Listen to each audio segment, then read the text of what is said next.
There's a Latin quote, "That which I love destroys me." That's how I feel about the job. You do it until it destroys you, because you love it. I was the Delta Force operator. It was the tip of the spear, and we got the missions that I wanted to be a part of. We were the terrorists. We're ambushing them on our terms. To go into his house while he's sleeping and wake him up with 8 guns in his face is priceless. I mean, that's the most job satisfaction I could ever imagine. Literally, next thing I know, being blown in the air, hitting the ceiling.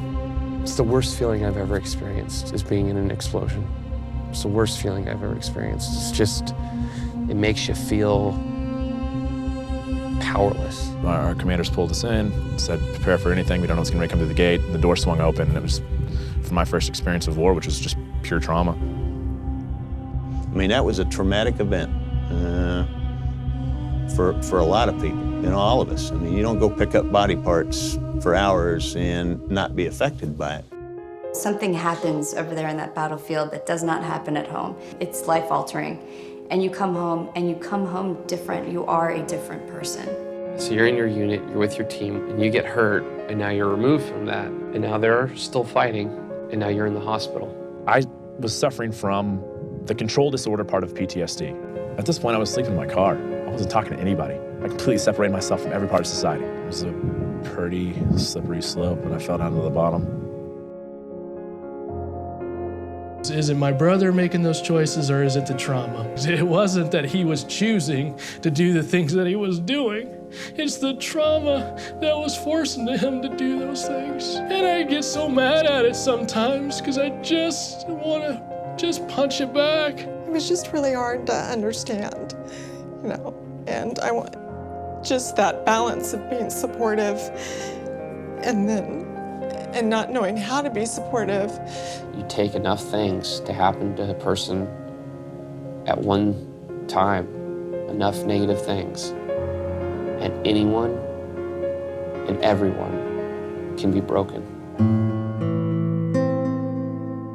What soldiers are going through when they come back is normal. I think that's what everyone needs to understand, that that's normal.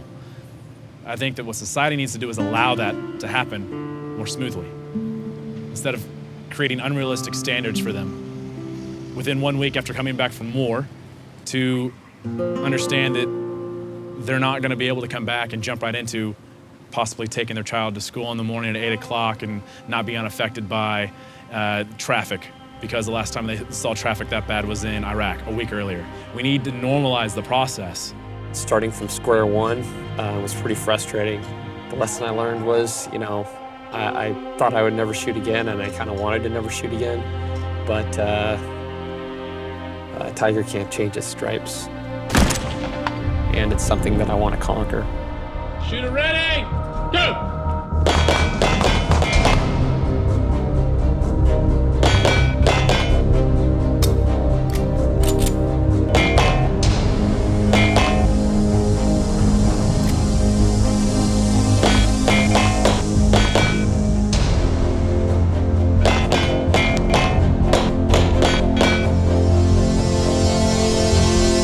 PTSD can be referred to like having a wound on your arm that scabs over. Imagine ripping that scab off, which is going to be painful, and washing it out. And then it's going to scab back over again. It's going to be a little bit smaller. But then you have to go in the next day and face the pain of ripping that scab off again and then cleaning out the wound.